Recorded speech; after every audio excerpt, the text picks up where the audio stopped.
Mesdames et messieurs, chers amis, nous entamons ce soir notre 9e année de cours à l'Université populaire de Lausanne. Pour ceux qui sont là depuis le premier soir, certains éléments, bien sûr, sont déjà connus.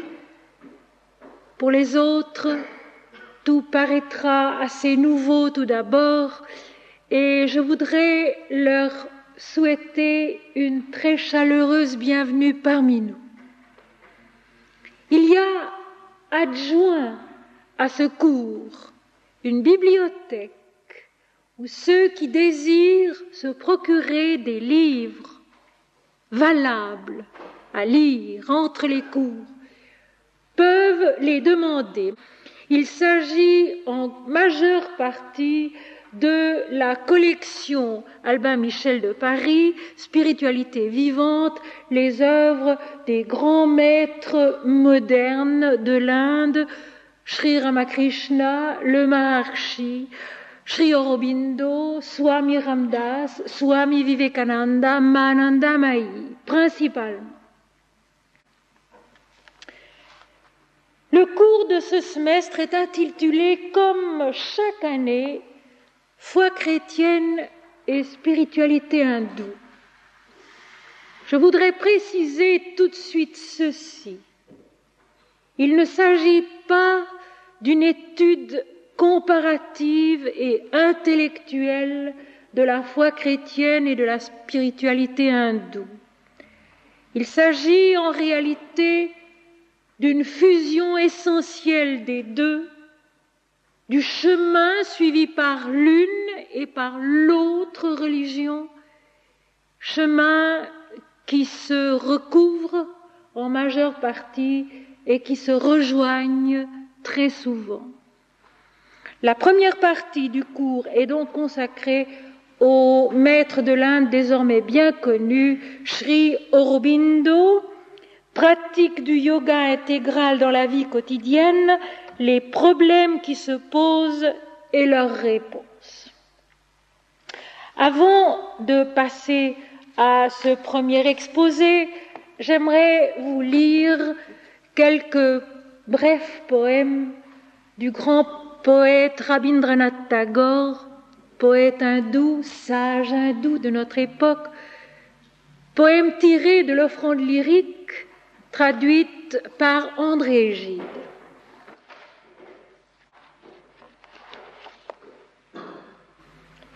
Quand la création était neuve et que les étoiles brillaient toutes dans leur première splendeur, les dieux tinrent une assemblée dans le ciel et chantèrent « Ô tableau de perfection, joie sans mélange ».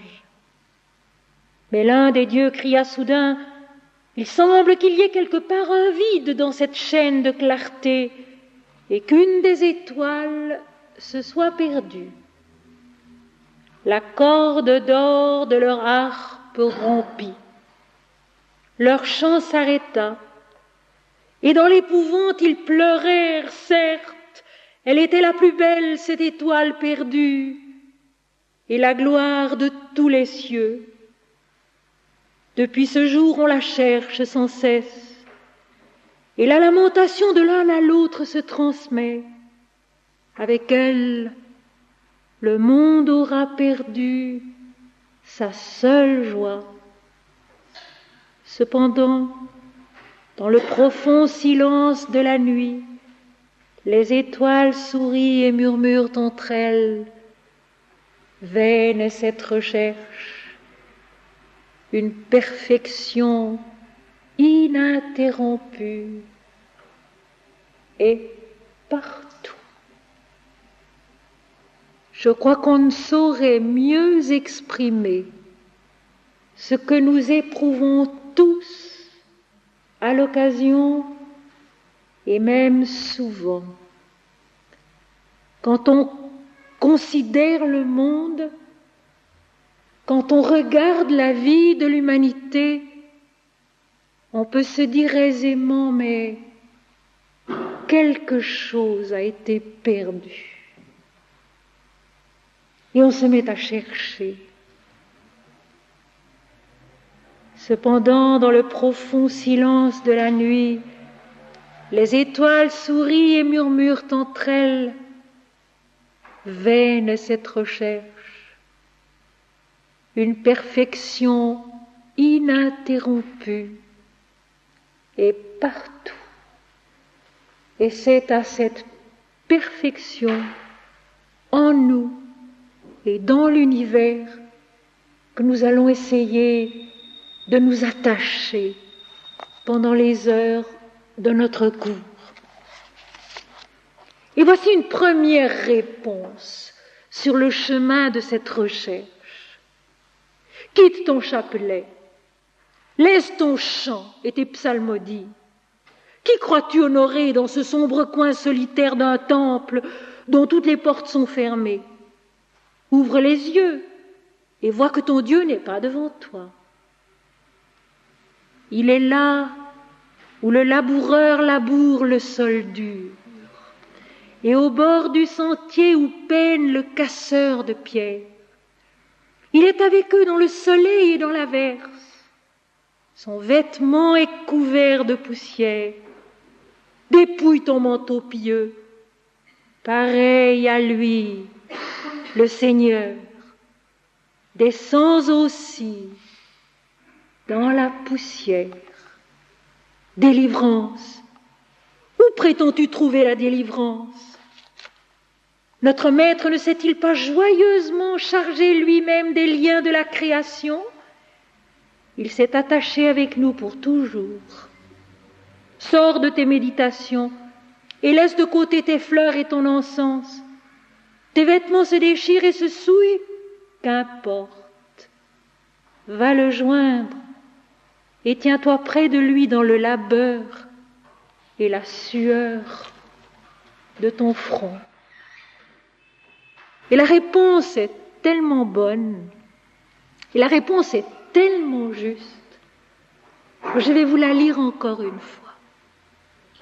Quitte ton chapelet, laisse ton chant et tes psalmodies. Qui crois-tu honorer dans ce sombre coin solitaire d'un temple dont toutes les portes sont fermées? Ouvre les yeux et vois que ton Dieu n'est pas devant toi. Là, il est où le laboureur laboure le sol dur, et au bord du sentier où peine le casseur de pierre. Il est avec eux dans le soleil et dans l'averse. Son vêtement est couvert de poussière. Dépouille ton manteau pieux. Pareil à lui, le Seigneur, descends aussi dans la poussière. Délivrance. Où prétends-tu trouver la délivrance? Notre Maître ne s'est-il pas joyeusement chargé lui-même des liens de la création? Il s'est attaché avec nous pour toujours. Sors de tes méditations et laisse de côté tes fleurs et ton encens. Tes vêtements se déchirent et se souillent. Qu'importe, va le joindre et tiens-toi près de lui, dans le labeur et la sueur de ton front. Ô insensé qui essaye de te porter sur tes propres épaules, ô mendiant qui vient mendier à ta propre porte, dépose tes fardeaux entre les mains de celui qui peut tout porter, et jamais ne jette un regard de regret en arrière. Ton désir éteint la flamme de la lampe aussitôt que l'atteint son souffle. Il est profane et ses mains sont souillées. N'accepte aucun don que ton désir te tende, mais cela seulement que t'offrira l'amour sacré. Ô insensé qui essaye de porter sur tes propres épaules, ô mendiant qui vient mendier à ta propre porte, dépose tes fardeaux entre les mains de celui qui peut tout porter, et jamais ne jette un regard de regret en arrière. Ton désir éteint la flamme de la lampe aussitôt que l'atteint son souffle. Il est profane et ses mains sont souillées. N'accepte aucun don qu'il te tende, ton désir, mais cela seulement que t'offrira l'amour sacré.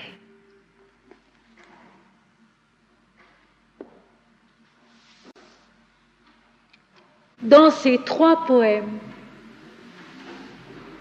est contenu d'une façon ramassée, concise et merveilleuse, tout le yoga intégral de Sri Aurobindo.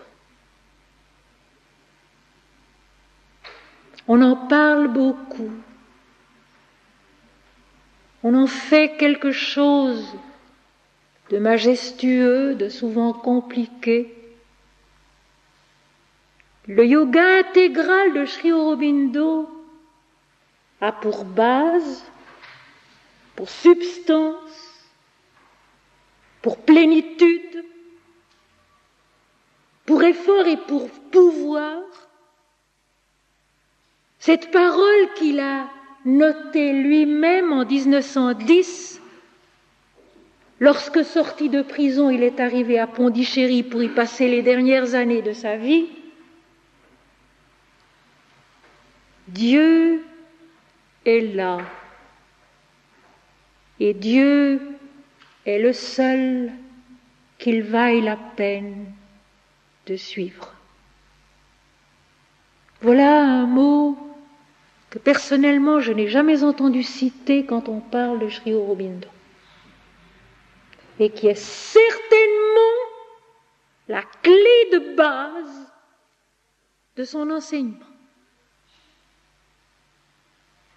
C'était un homme extrêmement actif, extrêmement cultivé, extrêmement doué, formé à l'école de l'Occident, connaissant beaucoup de nos langues, dont le grec et le latin,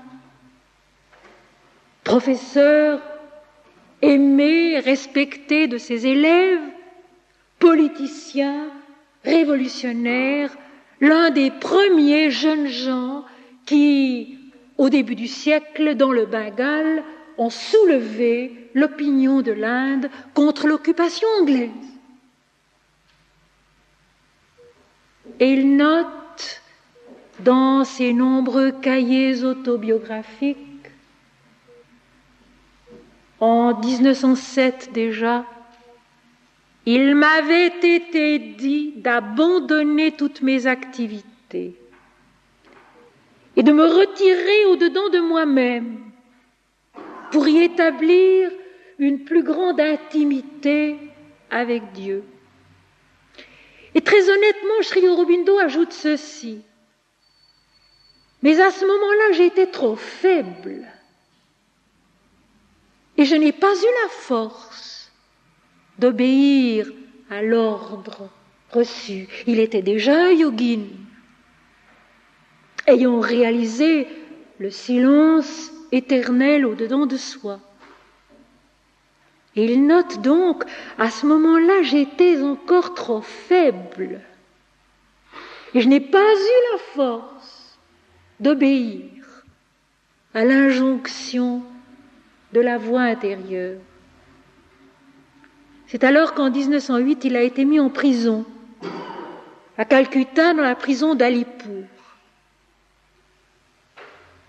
Et il notera plus tard, ce que je n'ai pas eu la force de faire, c'est la prison qui l'a fait. Ses activités sont tombées de lui. Et tout d'abord, notre grand sage Sri Aurobindo en a été très troublé, très contrarié. Et il a mis en branle tout un système de défense parmi ses amis. parmi ses connaissances les mieux placées, les plus hautement respectées. Et c'est alors qu'encore une fois, la main de Dieu a dit non.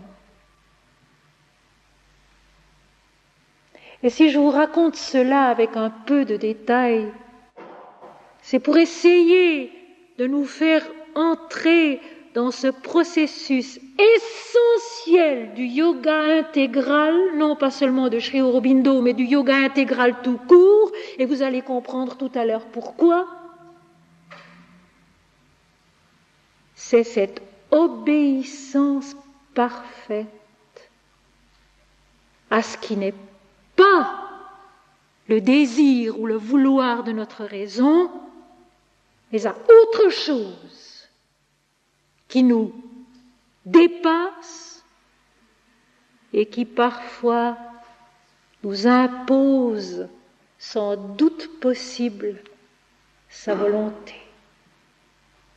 C'est dans la prison que le deuxième non est venu pour Sri Aurobindo. Enfermé dans sa cellule, il a vu Dieu. Comme Moïse a vu Dieu dans le buisson ardent. Comme Moïse a vu Dieu au mont Horeb et sur le mont Sinaï. Comme un demi-siècle plus tôt, Sri Ramakrishna avait vu Dieu. Tellement que Ramakrishna, dans son temple de Dakshineswar, près de Calcutta aussi, un jour n'a plus su distinguer de différence entre le temple, ses murs, la statue, le sol, les bancs, les personnes qui étaient là et un malheureux chat à qui il a donné les offrandes destinées à la déesse Kali.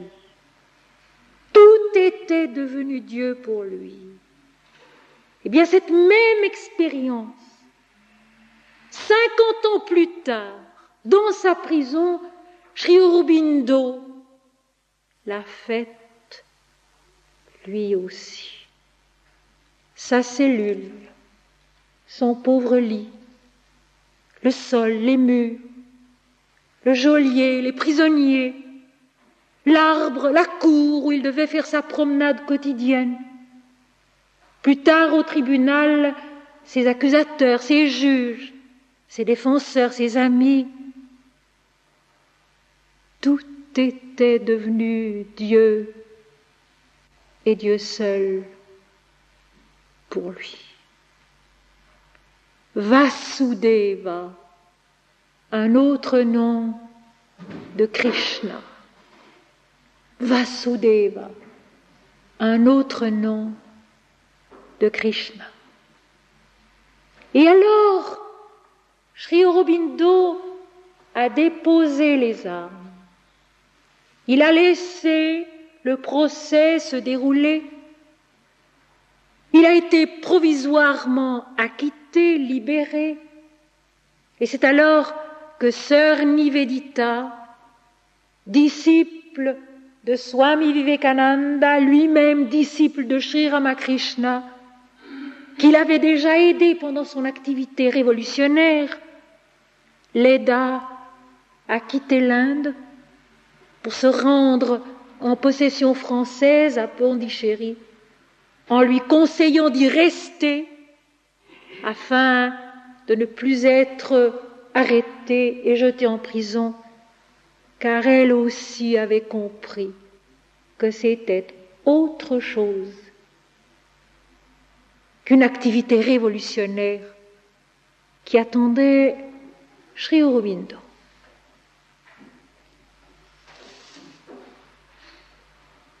Sri Aurobindo lui-même, dans une lettre inédite que je possède en anglais et que j'ai traduite pour vous, précise très exactement ce qu'il a essayé de faire. Il faut que vous compreniez bien que ma mission ne consiste pas à créer des ascètes, mais à ramener les âmes fortes à la volonté du Seigneur. Le renoncement à la vie est une chose. Rendre la vie elle-même plus grande et plus divine est autre chose. Le renoncement au moi individuel, l'acceptation de Dieu dans la vie, tel est le yoga que j'enseigne et nul autre renoncement. Comment affirmer plus violemment sa volonté propre qu'en exigeant immédiatement le résultat désiré, qu'il soit extérieur ou intérieur, et non au moment voulu par Dieu? Même le corps se souviendra de Dieu. Et Sri Aurobindo ajoute, avec une pointe d'humour qui lui est familière, « Je ne vous reproche pas d'y mettre du temps. » Il faut que vous compreniez bien que ma mission ne consiste pas à créer des ascètes, mais à ramener les âmes fortes à la volonté du Seigneur. Le renoncement à la vie est une chose. Rendre la vie elle-même plus grande et plus divine est autre chose. Rendre la vie elle-même plus grande et plus divine est autre chose. Le renoncement au moi individuel dans l'acceptation de Dieu dans la vie, tel est le yoga que j'enseigne, et nul autre renoncement. Comment affirmer plus violemment sa volonté propre qu'en exigeant immédiatement le résultat désiré, qu'il soit extérieur ou intérieur, et non au moment voulu par Dieu? Le moment voulu par Dieu. La parole du Christ. Mon heure n'est pas encore venue. Mon heure n'est pas encore venue en vous, en nous. Et puis un jour, mon heure est venue. L'heure de la gloire divine en l'homme. Sri Aurobindo affirme, même le corps se souviendra de Dieu. Je ne vous reproche pas d'y mettre du temps. Le yoga de Sri Aurobindo ne comporte au fond rien d'extraordinaire, rien d'exceptionnel. Il a horreur de ce qui fait du bruit. Il a horreur de ce qui fait sensation. Il respecte le déroulement naturel de la vie en l'homme et dans le monde. Il y apporte seulement quelque chose, un effort persévérant, tenace, pour y faire descendre d'en haut la lumière de l'esprit, par des moyens très simples que nous verrons peu à peu au cours de ces leçons. Rien d'exceptionnel, rien d'extraordinaire. Accueillir la vie comme étant Dieu. Accepter la vie comme étant Dieu. Vivre la vie comme étant Dieu et voir en elle le chemin de notre propre résurrection à la lumière de l'infini. Attendre aussi l'heure de Dieu. Quand on se met à faire un effort, il est illogique de vouloir commencer par en avoir le résultat. Et cela dans tous les domaines. Il faut se mettre au travail et travailler beaucoup. C'est une des choses qui m'a le plus frappée chez Sri Aurobindo, c'est que c'est un énorme travailleur. À côté de l'enseignement qu'il donnait quotidiennement à ses disciples, à côté de l'énorme courrier qu'il abattait chaque jour, à côté des livres qu'il écrivait, à côté des longues heures qu'il consacrait à la méditation, pour trouver en lui-même le chemin de cette montée, de cette descente qui fait qu'à un moment donné, l'aspiration de l'homme et la réponse du ciel se rencontrent dans une lumière immatérielle, mais prodigieusement vraie, et qui féconde notre intelligence, notre cœur, notre âme, de sa puissance révélatrice, régénératrice, bienfaisante, non pas seulement pour l'individu, mais bienfaisante à l'entour.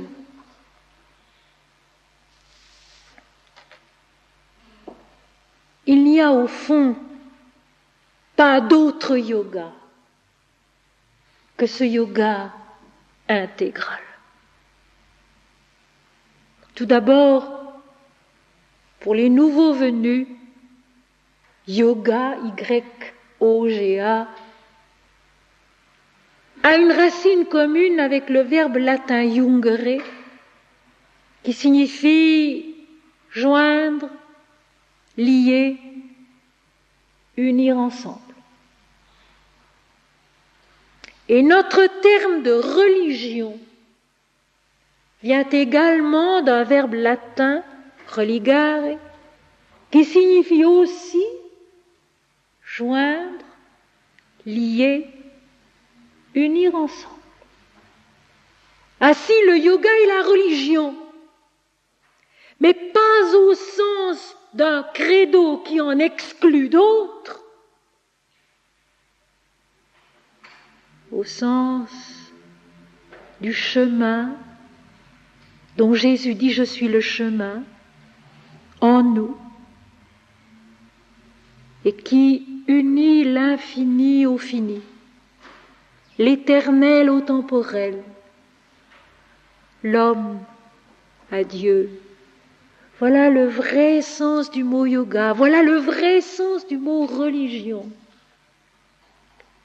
Et si je laisse de côté toute autre espèce de considération sur le yoga, sur la religion, c'est parce que je pense qu'on en parle assez ailleurs et qu'il est important ici d'aller à l'essentiel, à ce qui est le plus haut, le plus universellement valable et vrai. Le yoga, c'est à la fois le chemin et le but, comme la religion est à la fois le chemin et le but. Le chemin qui fait se rencontrer dans une fusion bienheureuse l'infini et le fini, la lumière et l'obscurité, la connaissance et l'ignorance, le bien et le mal, afin de les transcender, de les accomplir plus haut, là où il n'y a plus d'obstacles, plus d'opposition entre les deux, mais où s'accomplissent vraiment ces deux paroles merveilleuses que nous avons rencontrées dans le livre de Job, l'hiver dernier. Job dépouillé de tous ses biens et qui dit « L'Éternel a donné, l'Éternel a repris, que le nom de l'Éternel soit béni. » C'est déjà avoir dépassé les dualités, les opposés, cela. Et j'avais expliqué que pour pouvoir réagir de cette façon devant le désastre de toute son existence, de toutes ses affections, Job avait eu une très longue habitude de tout offrir à l'Éternel.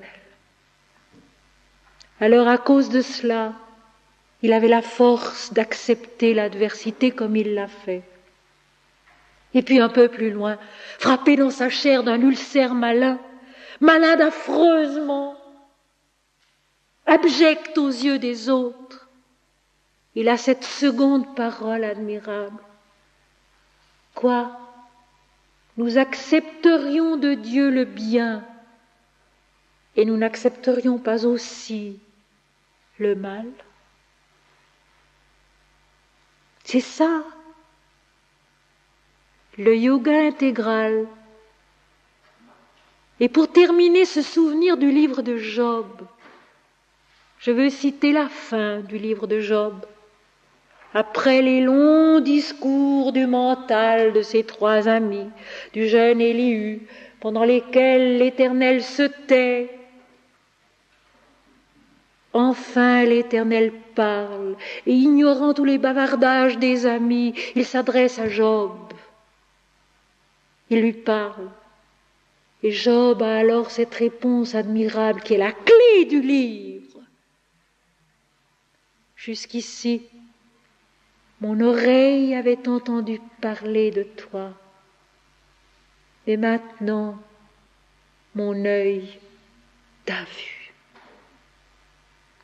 Jusqu'ici, mon oreille avait entendu parler de toi, mais maintenant, mon œil t'a vu.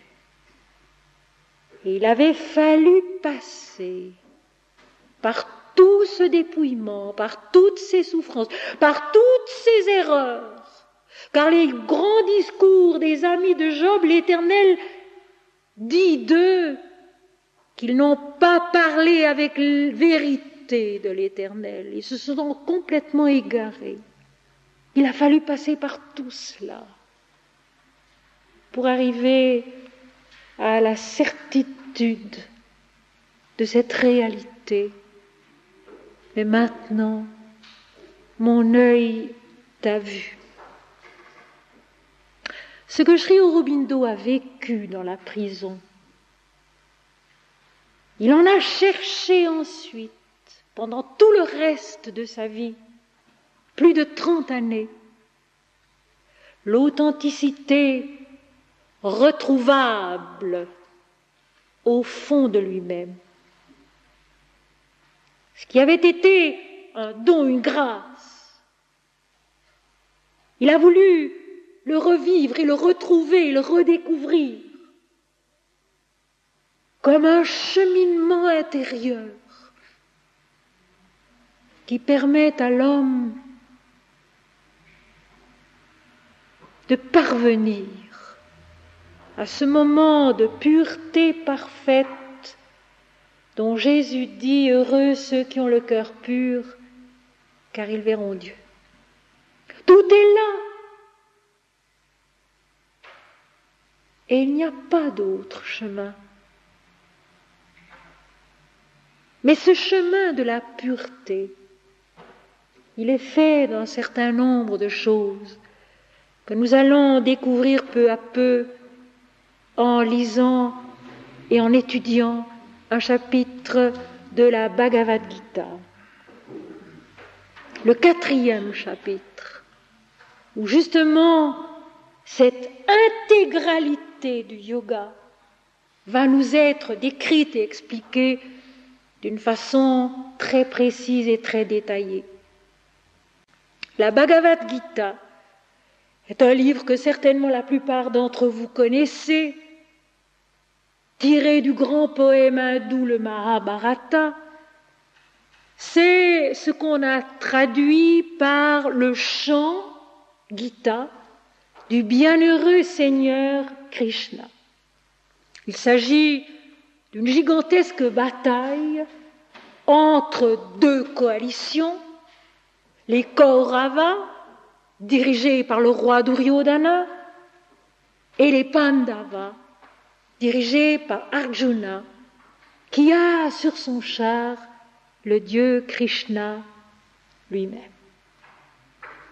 Les Kauravas ont les richesses et les armes remarquables de Krishna. Arjuna a Krishna lui-même comme conducteur de son char. Et on raconte quantité de bêtises quant à cette Bhagavad Gita. Il n'y a pas très longtemps, dans un texte qu'on m'a envoyé, l'explication donnée était tellement aberrante qu'il est inutile que je vous la raconte. Mais il est clair que ce combat fratricide, car les Kauravas et les Pandavas sont frères, cousins, parents, amis, alliés, tous amis de Krishna, et ceci c'est intéressant. Pendant longtemps, Krishna, qui était l'ami et l'allié de tous, aussi bien des Kauravas et de son roi Duryodhana que des Pandavas et d'Arjuna, a essayé d'éviter le conflit. Et puis un jour, le conflit est devenu inévitable. Alors il a proposé aux deux rois de choisir entre sa propre présence dans l'un des camps et ses richesses et ses armes.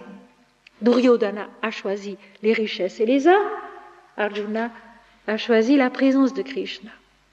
Et selon notre mode très occidental d'interpréter ceci comme cela, Duryodhana c'est le mal qui a choisi les biens terrestres, les armes concrètes, matérielles, et Arjuna c'est le bien qui a choisi la présence de Dieu dans son camp. Mais non.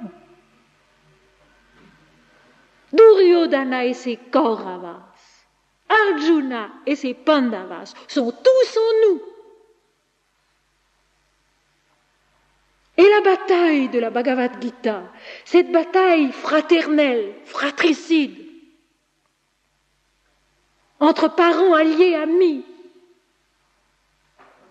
c'est le combat que se livrent au-dedans de nous-mêmes nos différents plans de conscience et de vie.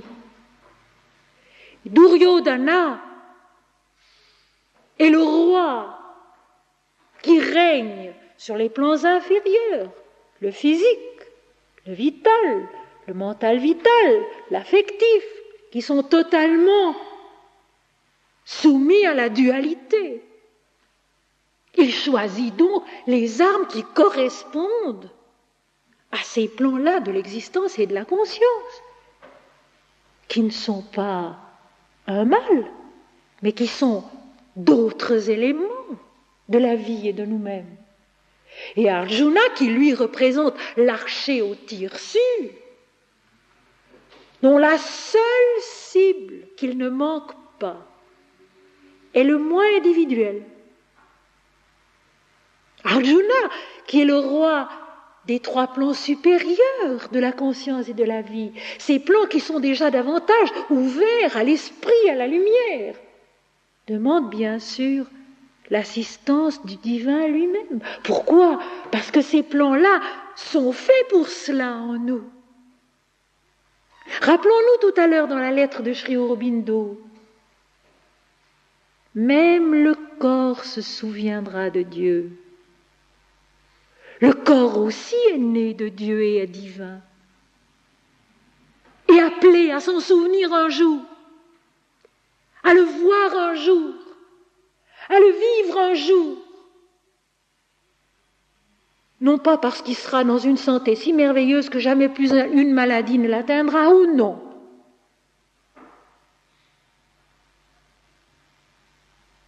Mais parce qu'il saura,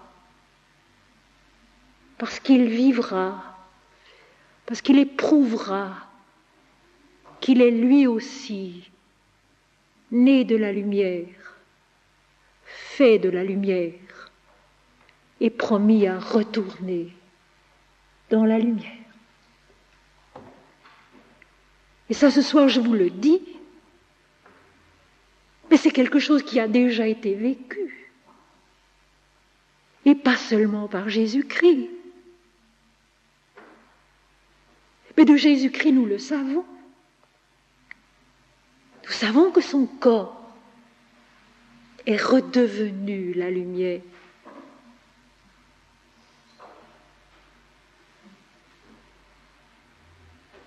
Même le corps se souviendra de Dieu. Il saura, il vivra, il éprouvera qu'il est né de la lumière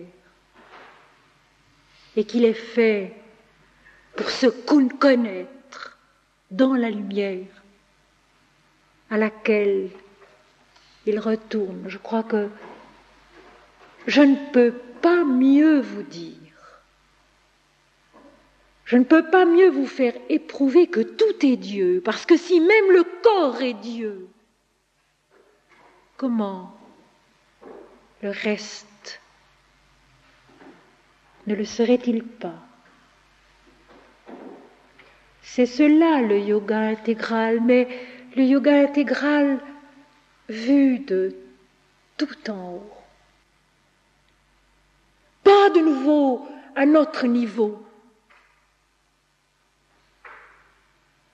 où le but du yoga, c'est d'être moins nerveux, de se sentir bien, d'avoir plus de possibilités, de meilleures facultés, en méditant d'arriver à ceci, arriver à cela. Mes chers amis, si la base du yoga n'est pas Dieu, il n'y a pas de vrai yoga non plus. Le fondement principal du yoga, dit Sri Aurobindo, est ceci: Dieu est là.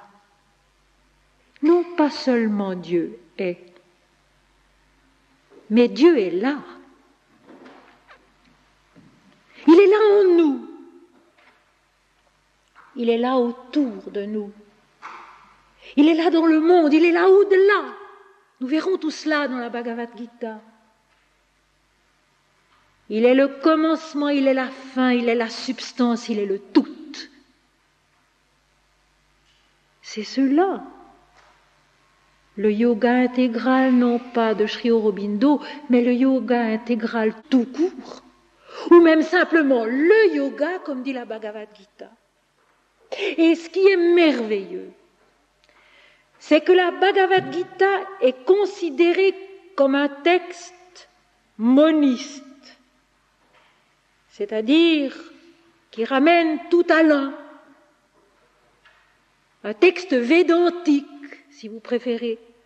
Le Vedanta étant la fin du Veda, les Upanishads chantant le Brahman indifférencié, impersonnel. Et que cependant toute la Bhagavad Gita est basée sur l'amour de Dieu, l'amour du moi unique, qui est au-delà de l'univers, mais qui est aussi à l'intérieur de l'univers, et l'univers lui-même. Dieu est là, et Dieu est le seul qu'il vaille la peine de suivre. Je voudrais vous lire un tout petit passage tiré de mon livre L'exégèse spirituelle de la Bible, où justement j'analyse, ou je définis, si vous voulez, ces plans de la conscience et de la vie qui tous sont Dieu et tous doivent arriver à être soumis à Dieu. Il paraît que dans l'ashram de Pondichéry, on avait coutume de dire qu'il y avait 2 personnes dans l'ashram qui étaient parfaitement obéissantes, parfaitement soumises. C'était Sri Aurobindo lui-même et la mère de l'ashram. Les 2 seuls. Cette soumission, cette obéissance à ce qui est plus grand que nous, plus vrai que nous, en qui, en quoi nous sommes, et que nous sommes promis à devenir. Dans cette exégèse spirituelle de la Bible, il est question, et je vous le dis en passant parce que tout est un, des 7 chandeliers d'or du commencement de l'Apocalypse. L'Apocalypse, le dernier livre de la Bible, qui veut donc dire révélation. Apocalypse en grec veut dire la révélation. Et ces 7 chandeliers sont la révélation lumineuse des 7 plans de l'existence, de la conscience, au milieu desquels marche celui qui ressemblait à un fils d'homme et dont il n'est pas dit de nom, et qui est entièrement fait de lumière. Ces 7 plans de la conscience et de la vie sont ceux-ci. La conscience physique ou instinct, entièrement et passivement soumise à la loi transcendante matérialisée en elle. 2. La conscience vitale ou énergie créatrice, également subordonnée à la volonté unique du Créateur. 3.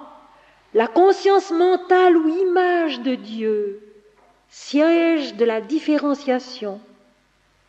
4. La conscience affective, centre de l'adoration et principe de la perception intuitive qui conduit à la vision supramentale. 5. La conscience supramentale ou intuition mystique, début de la vision lumineuse surnaturelle en l'homme. C'est là que commence en lui le règne du Verbe de vérité, une fois que l'agitation du langage mental, dominée par les dualités, s'est apaisée. C'est donc là que commence, si vous voulez, en nous le règne d'Arjuna et de Krishna. 6. La conscience spirituelle rayonnante et régénératrice qui enfante le moi individuel à la perfection de sa nature supraconsciente. 7. La supraconscience éternelle et infinie, silence de la béatitude dans l'authenticité parfaite de l'absolu. On peut exprimer d'une autre manière encore les 7 visages de la lumière supraconsciente exprimés et concrétisés dans le monde. La matière est un état de conscience limité par l'opacité et la lourdeur.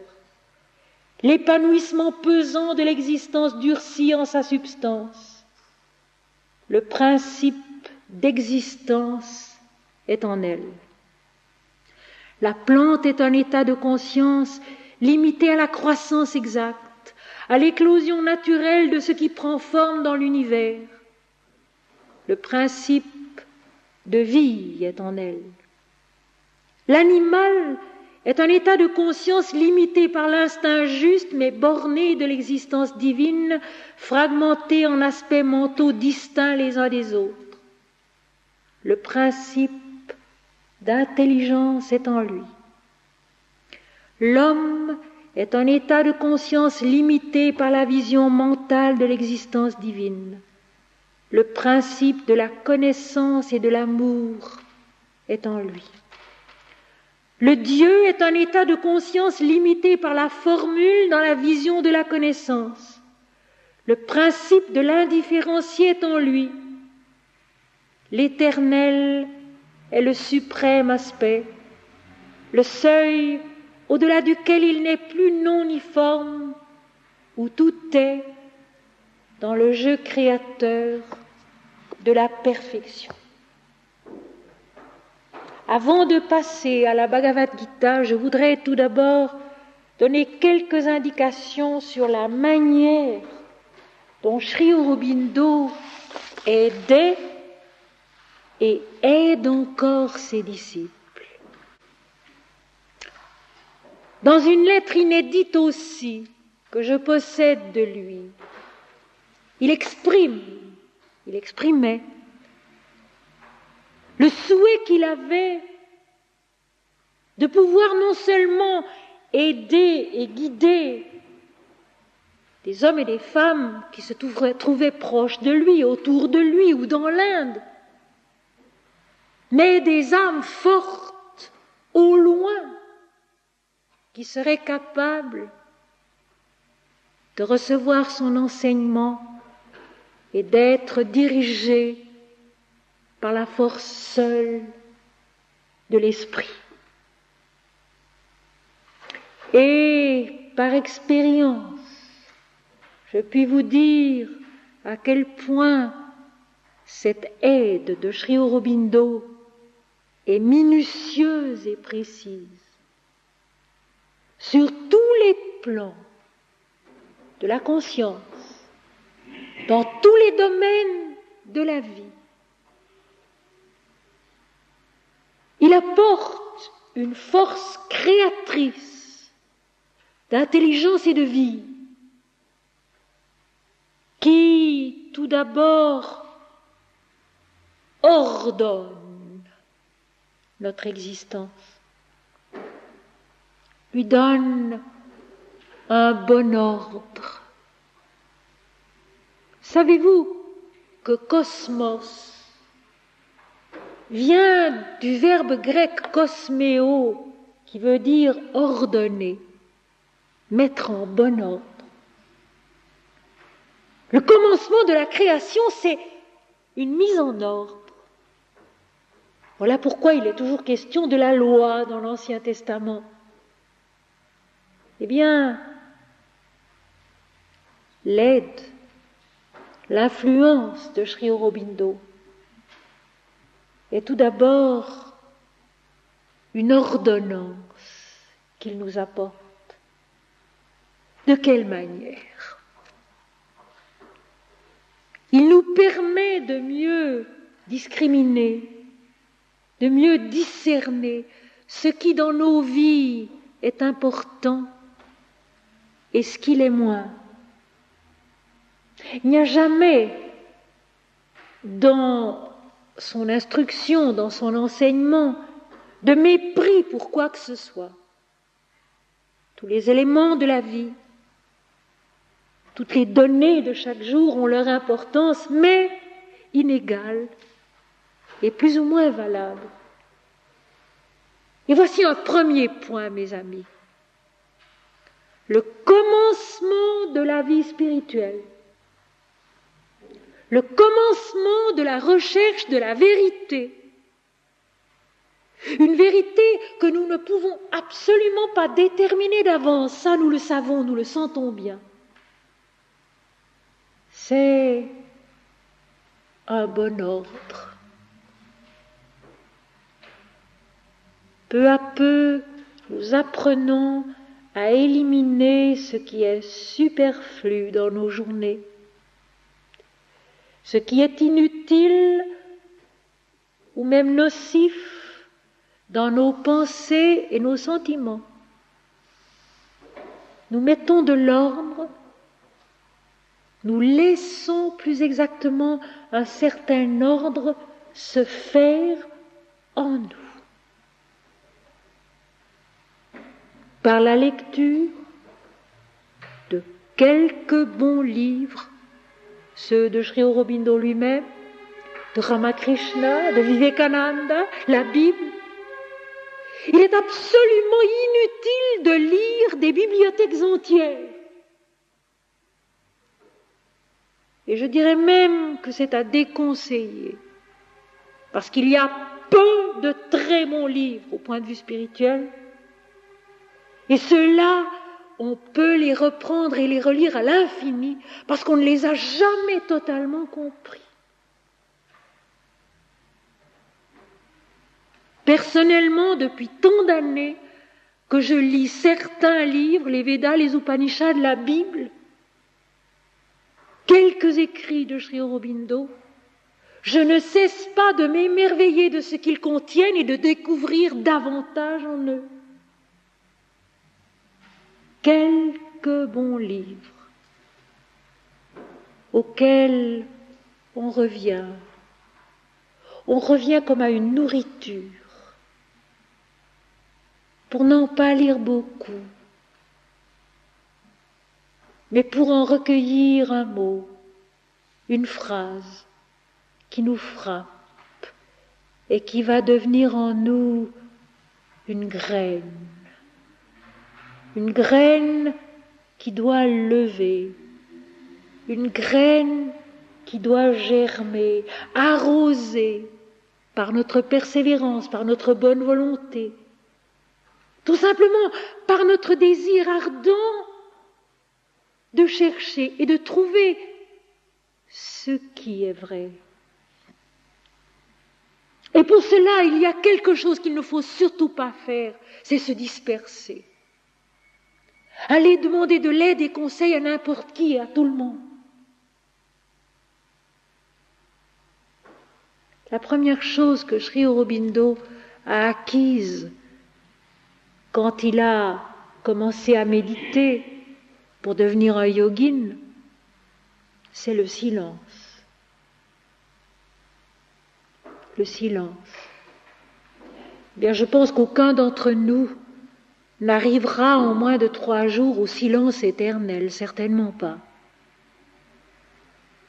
Mais nous pouvons apprendre à nous taire. Nous pouvons apprendre à garder en nous cette petite graine précieuse, mais fragile, qui doit pousser tout tranquillement, cachée au regard, cachée au bavardage, comme l'enfant qui grandit dans le sein de sa mère, comme l'oiseau qui se forme caché dans son œuf, comme la semence qui germe sous la terre. Tout est Dieu, et les mêmes lois se retrouvent à tous les degrés de l'échelle. Ce qui se passe pour la graine dans la terre se passe aussi pour la graine dans notre âme. Le silence, apprendre à se taire,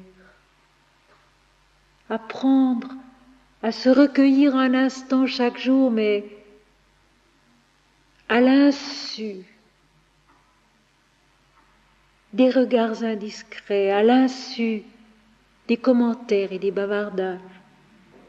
Nous savons bien que nous avons déjà suffisamment de peine avec nous-mêmes. La Bhagavad Gita, mes enfants, c'est tellement vrai. Cette bataille gigantesque à l'intérieur de nous,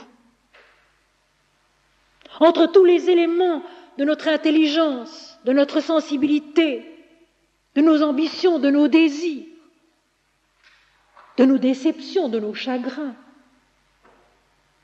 Cette bataille intérieure, dont certains jours nous ne sommes pas les maîtres, vous le savez bien, moi aussi.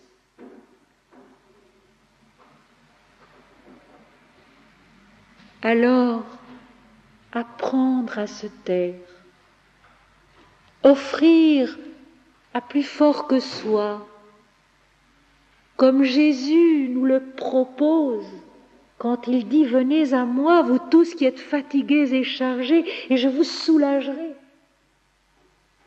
Donnez à Dieu nos joies et nos peines, offrir, aimer et se taire, et laisser s'établir en nous cet ordre qui rejette les pensées superflues, les désirs inutiles, les regrets qui nous gênent, les ambitions qui sont purement personnelles.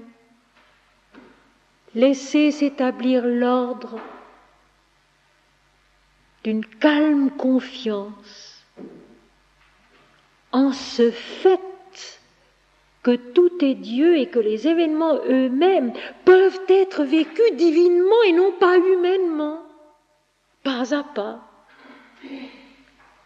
Et puis, l'aide de Sri Aurobindo nous apporte une clarté intérieure. une clarté d'intelligence qui nous permet de mieux comprendre les textes. Une intelligence, j'allais dire, plus légère. Parce que je pense que nous avons souvent observé que notre compréhension et notre intelligence sont lourdes, s'embarrassent d'un tas de choses. Ce qu'il apporte, c'est une intelligence plus légère, faite de lumière et de confiance joyeuse, qui fait que les textes s'illuminent d'une beauté qui nous féconde, d'une réalité qui nous nourrit, parce que nous prenons bien soin de nourrir notre corps, mais nous ne prenons pas souvent soin de nourrir notre âme. Et notre âme a besoin de beauté, notre âme a besoin de lumière, notre âme a besoin de vérité, qu'on trouve dans la vraie, la grande musique, dans la vraie, la grande poésie, qu'on trouve dans l'art, le vrai art, quel qu'il soit, qu'on trouve dans les textes sacrés, qu'on trouve dans ce contact intérieur avec l'invisible, auquel il faut donner un nom qu'on puisse aimer, auquel il faut donner un nom qu'on puisse aimer. Et ce nom n'est pas pour tout le monde le même. Et puis, il purifie et il stimule. Sri Aurobindo lui-même a été un travailleur acharné. Et je peux vous affirmer que la vie spirituelle, c'est un travail acharné. Un travail dans lequel il faut que l'être entier s'anoblisse, s'élève et ne tolère rien qui le dégrade, qui le diminue, qui l'amoindrisse. Sri Aurobindo, de lui-même et de ses disciples, exige la perfection. La perfection en tout, mais attention, pas un perfectionnisme maniaque. Une perfection légère, elle aussi.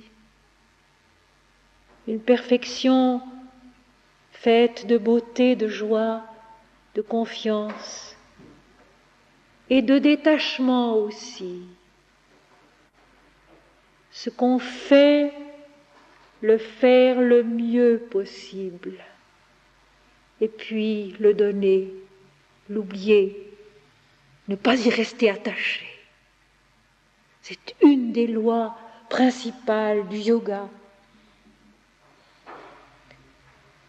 Il donne à l'homme sa véritable dimension.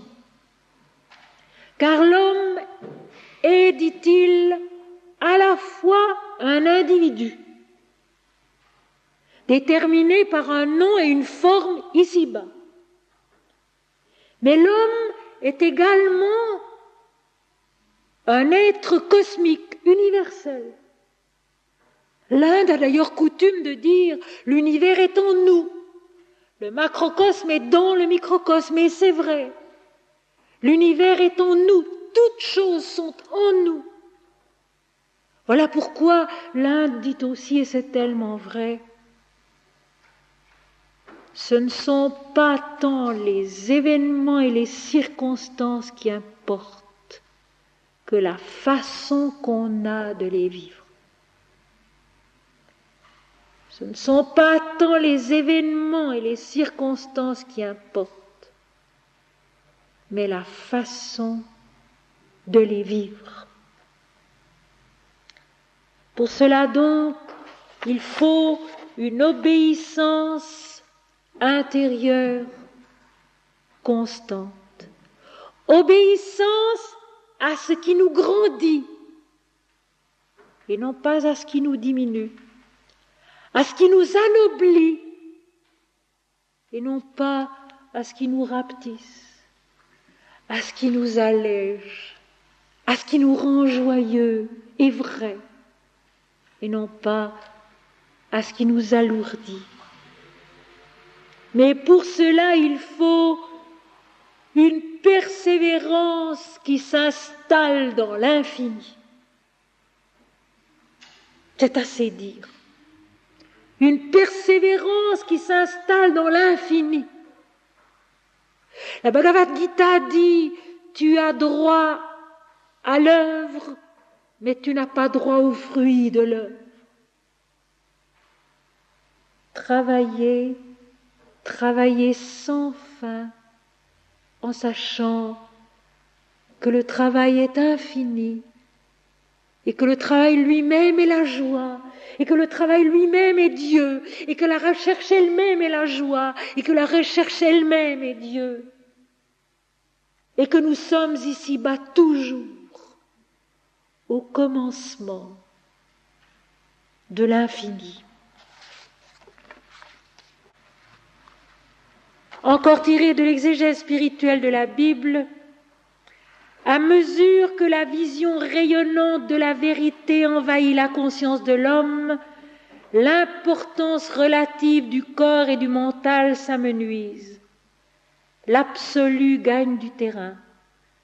La différenciation, la perception dualiste de l'univers visible perd sa prépondérance.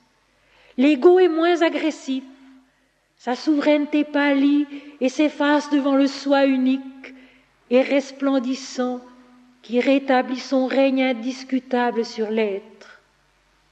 Il faut qu'il croisse et que je diminue, disait Jean-Baptiste en présentant Jésus à ses disciples. Il faut qu'il croisse et que je diminue, disait Jean-Baptiste en présentant le Christ à ses disciples. C'est cela le chemin du yoga. Il faut que Dieu croisse et que je diminue. Et c'est là, mes amis, une croissance bienheureuse. Non pas un sacrifice pénible et douloureux, mais une croissance bienheureuse. Et voici maintenant le début du chapitre 4 de la Bhagavad Gita. Le bienheureux Seigneur dit, cet impérissable yoga, je le donnai à Vivasvant, le dieu soleil. Vivasvant le donna à Manu, le père des hommes. Manu le donna à Ishvatu, chef de la dynastie solaire. Cet impérissable yoga, le yoga intégral dont on peut dire qu'il est toute la vie. Je le donnai à Vivasvant, le dieu soleil. Vivasvant le donna à Manu, le père des hommes. Manu le donna à Ikshvatu, chef de la dynastie solaire. Que veut dire ce verset? Krishna, nom bien connu, en Inde et en Occident maintenant aussi, nom parfois chanté dans les rues, Krishna est considéré comme la 8e incarnation du dieu Vishnu. Vishnu, l'un des 3 dieux de la Trinité hindoue, Brahma, le créateur, Shiva, le purificateur, le révélateur, qu'on appelle aussi le destructeur, et Vishnu, le sauveur. Celui qui incarne, celui qui s'incarne pour aider les hommes dans leur cheminement ici-bas. Krishna, 8e incarnation de Vishnu, est d'autre part considéré comme une incarnation au 16e de la divinité, c'est-à-dire absolue. Krishna est ici-bas l'image visible et adorable de l'absolu lui-même. Il est l'absolu, il est le créateur, puisque c'est lui qui donne le yoga de la lumière au Dieu Soleil, pour que le Dieu Soleil transmette la lumière au monde, aux hommes et aux chefs de la dynastie solaire, c'est-à-dire au cosmos. Il est donc l'absolu, non né, immuable, devenant le créateur et puis devenant l'avatar, Dieu descendu en l'homme, Dieu incarné. Les trois en un.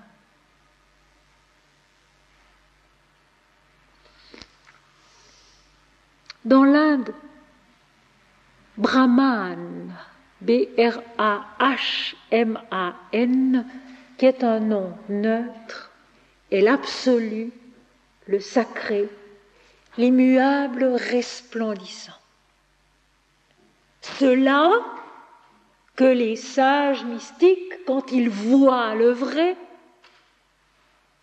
connaissent en pénétrant eux-mêmes dans ce qu'on appelle dans l'Inde l'océan de lait indifférencié, c'est-à-dire la toute lumière, sans faille, sans limite, sans différenciation. Brahman, l'absolu, est Krishna. Et lorsque Brahman, l'absolu, autorise une différenciation de soi, alors apparaît son énergie créatrice qui est Shakti, la mère divine, S-H-A-K-T-I, Shakti, l'énergie, la mère divine créatrice, qui se met elle-même dans un univers, qui enfante d'abord les dieux de la création, et qui se met elle-même dans l'univers dont elle est la substance, la vie, l'humanité, et tout ce qui se meut dans les mondes, dans les airs et dans les mers. C'est au fond, si vous voulez, une théologie toute simple. Et c'est la nôtre aussi. Pourquoi vouloir nier l'évidence? Le Père est l'absolu. Et son Fils premier-né et unique, c'est le Christ, mais avant la création du monde. Jésus le dit lui-même dans sa fameuse prière appelée la prière sacerdotale dans la Bible, dans la religion chrétienne, au chapitre 17 de l'évangile de Jean. Jésus dit: Père, tu m'as aimé avant la fondation du monde. Jean 17, verset 24. Père, tu m'as aimé avant la fondation du monde. Et l'apôtre Paul, grand visionnaire lui aussi, affirme: Christ est le premier-né de toute la création, celui en qui, pour qui, par qui toutes choses ont été créées et subsistent. Ceci se trouve dans l'épître des Colossiens, chapitre 1, versets 15 à 17. Christ, la première différenciation du Père, le Fils unique et premier-né, en qui est créé l'univers et ce qu'il contient. C'est exactement la même vision mystique, c'est exactement la même réalité. Cette réalité supérieure, sublime, vers laquelle nous devons nous tourner et à laquelle nous devons toujours retourner. Notre difficulté est celle-ci. Nous sommes facilement, totalement emmurés dans les soucis de notre petite personne individuelle. Et nous oublions de regarder à cela dont elle est l'image. Le commencement et la fin. Dieu, dont nous sommes nés et dont nous sommes les héritiers. Cet impérissable yoga, cet impérissable chemin vers l'unité, vers la réalité qui est indivisible et lumineuse et impérissable, je l'ai donné à Vivasvant, le Dieu soleil. L'origine, c'est Dieu. Et dans la Bhagavad Gita, Dieu s'appelle Krishna, le Dieu soleil. Et Vivasvant l'a donné à Manu, le père de l'humanité. La lumière s'est transmise de forme en forme, mais restant reliée à son origine. Puisque l'origine, le Dieu soleil, la vie humaine, le système solaire, découlent tous de ce même commencement immuable, impérissable, qui est l'absolu et qui est Krishna, qui est Dieu le Père et qui est Jésus. Voilà donc une première indication très précise qui est contenue dans ce tout petit verset. C'est que ce yoga impérissable, ce chemin dans lequel nous sommes, il est un, il est unique et il comprend l'absolu, le Dieu personnel, son incarnation ici-bas, le cosmos et l'humanité. Tout est un.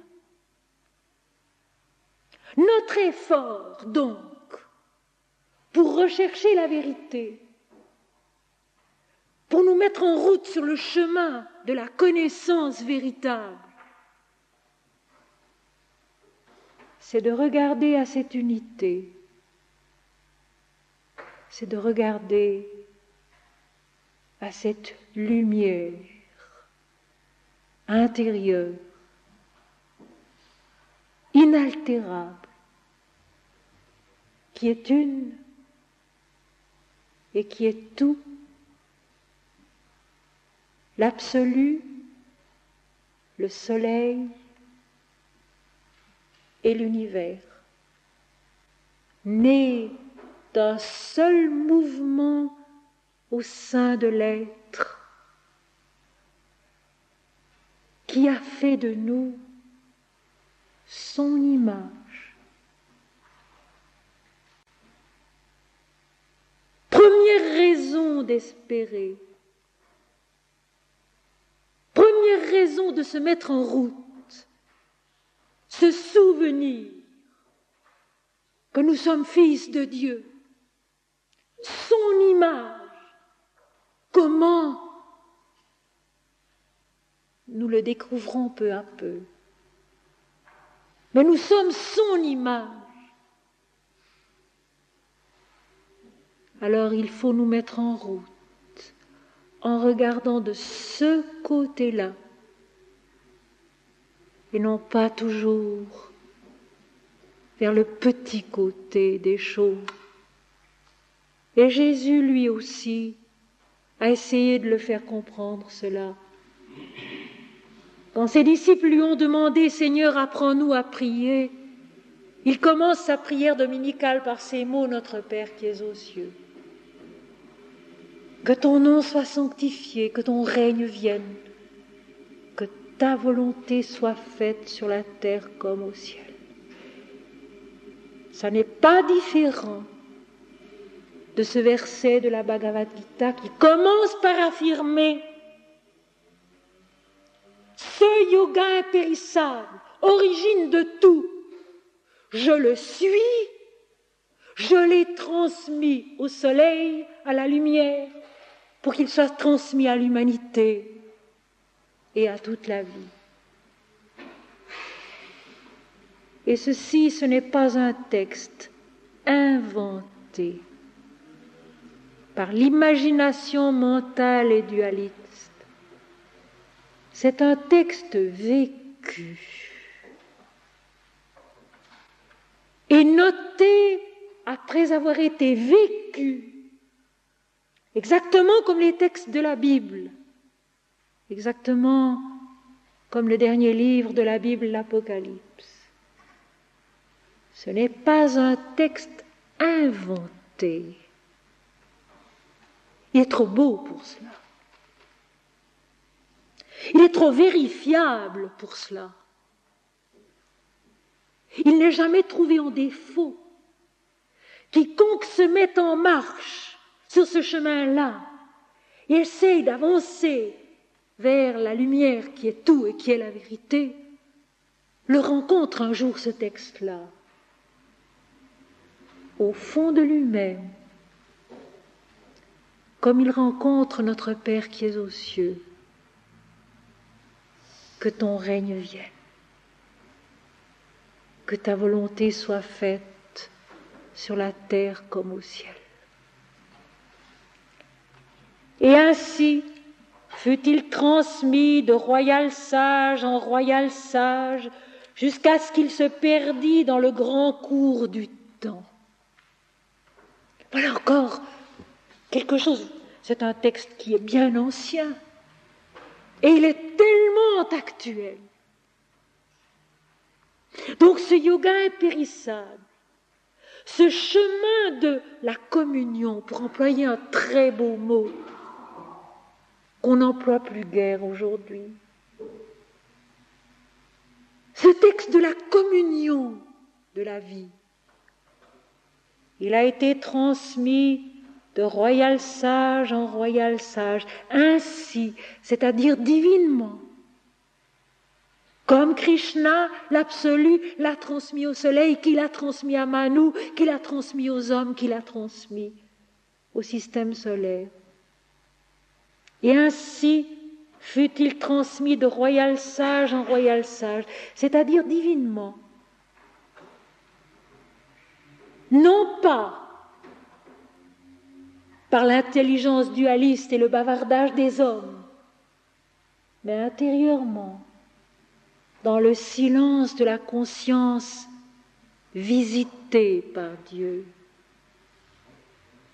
Il a été transmis de royal sage en royal sage. Dans la Bible aussi, l'homme est royalement considéré. Dans la Bible aussi, l'homme est royalement considéré.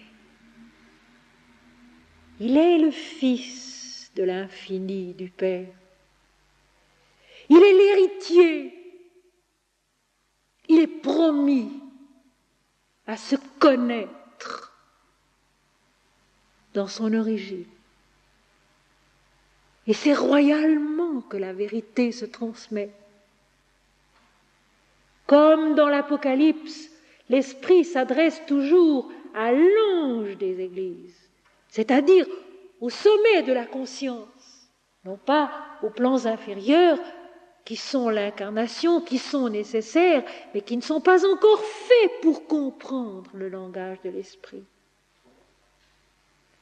L'Esprit s'adresse à l'ange. Le yoga impérissable est transmis de royal sage en royal sage, et encore aujourd'hui, dans le silence du recueillement intérieur où quelquefois et peu à peu notre intelligence humaine reçoit une lumière de la vérité, jusqu'à ce qu'il se perdît dans le grand cours du temps. Effectivement,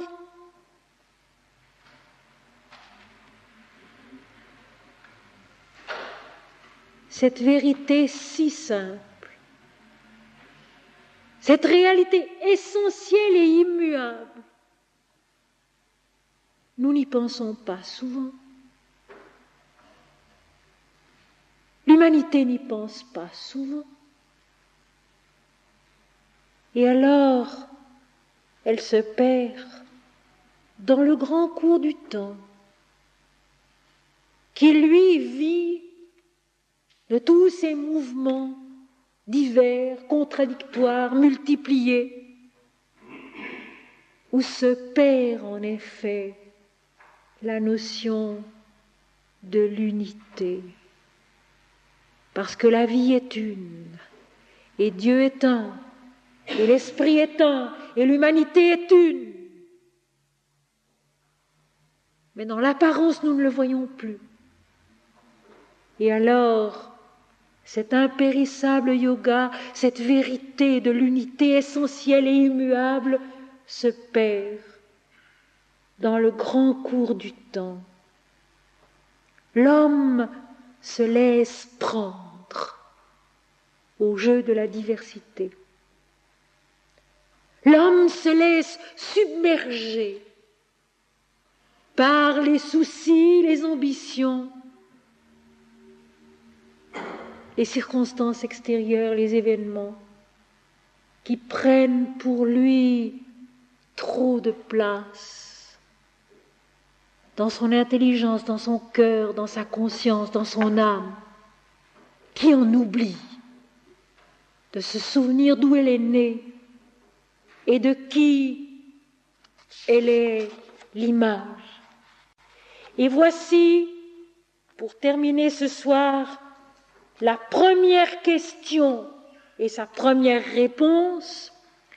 Ce même yoga ancien et originel t'a été déclaré aujourd'hui par moi, car tu es mon dévot et mon ami, c'est le secret le plus haut. Il me reste encore juste assez de temps pour commencer à définir ce premier problème et sa première réponse, auquel nous reviendrons la prochaine fois, mais que je vous laisse aujourd'hui pour terminer. Notre premier problème donc, dans la recherche de la vérité, dans la recherche de Dieu, c'est de retrouver au sein de la diversité, de la dualité constante de la vie, cette unité fondamentale, ce yoga impérissable que Krishna vient d'énoncer à Arjuna. Tout étant, je suis le commencement, le chemin et la fin. Et c'est là le secret le plus haut. L'unité à rechercher au travers de toute la diversité de la vie. Cette unité qui est Dieu. Dieu est Dieu seul. Dieu la commune mesure de toutes choses et de tous les êtres. Dieu la richesse royale de toutes choses et de tous les êtres. Et pourquoi est-ce que dit Krishna aujourd'hui, a pu donner cette vérité, ce secret le plus haut à Arjuna? C'est parce que tu es mon dévot et mon ami.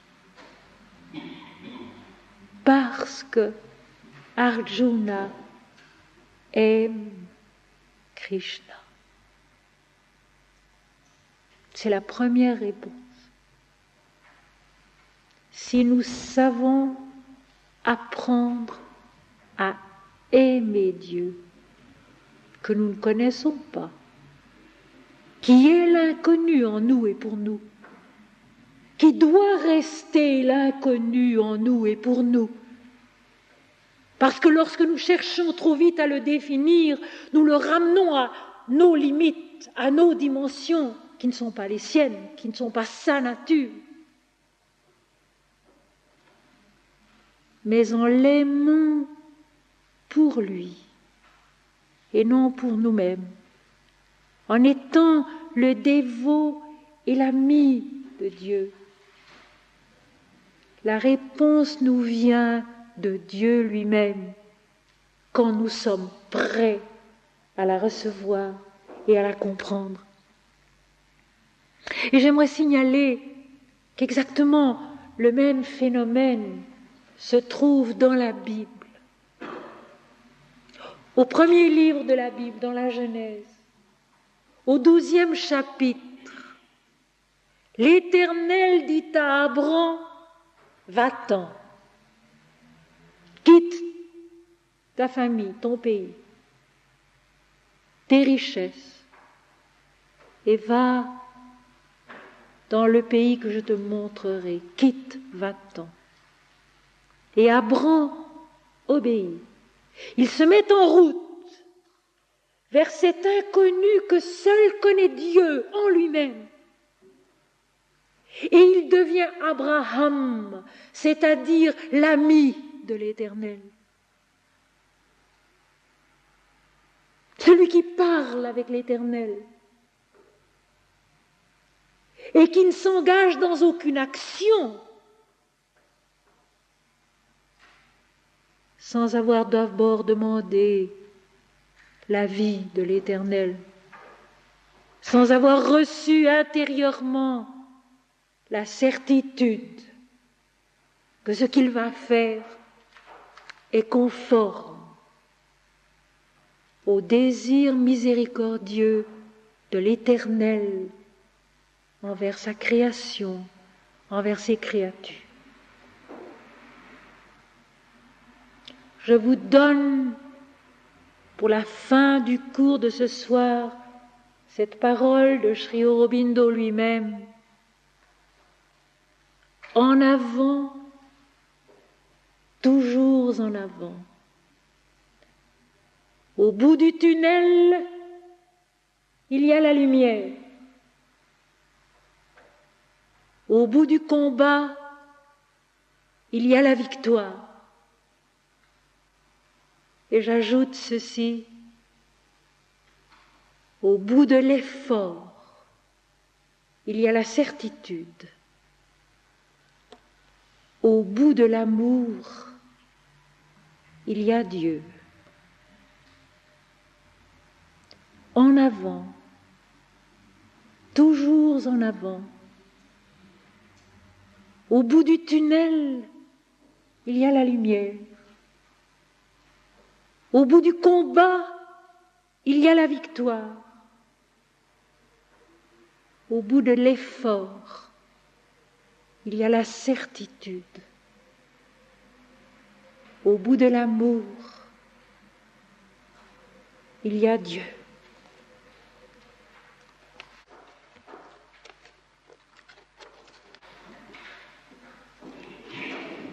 Lui, cela, quel est-il? Il est ce grand soleil en toi qui s'éblouit de sa propre substance. Il est cette conscience en laquelle tu t'échappes et à qui rien n'échappe. Il est la loi de qui la soumission est la fille bien-aimée. Il est ce monde et au-delà qui l'enveloppe et qu'il pénètre. Très loin, très au-dessus de toutes les rumeurs de ta conscience, il est un moment sacré où tu pénètres tout à coup dans l'infini. Un soulagement, une épreuve suprême de paix et d'abandon, où tu redeviens tout à coup la présence éternelle. Tel il est, lui, cela, qui ne se nomme pas et qui prête à chacun à chaque terre, à chaque aurore, un peu du nom qu'il n'a jamais porté. Tel il est, lui, cela, qui ne se nomme pas et qui prête à chacun, à chaque terre, à chaque aurore, un peu du nom qu'il n'a jamais porté.